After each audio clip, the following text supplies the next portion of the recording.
Kelompok separatis Papua, TPNPB-OPM mengeluarkan pernyataan resmi mengenai tewasnya salah seorang anggota BRIMOB yang bertugas di Kiwirok, Pegunungan Bintang, Papua, Minggu, tanggal 26 September tahun 2021.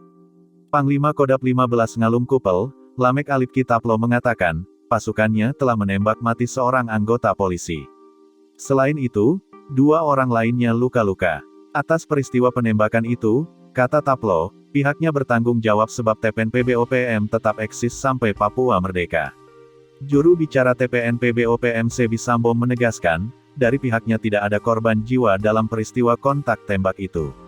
Diberitakan sebelumnya, Minggu tanggal 29 September tahun 2021, terjadi kontak senjata antara aparat keamanan TNI dan Polri dengan kelompok TPNPB-OPM di distrik Kiwirok, Pegunungan Bintang, Papua.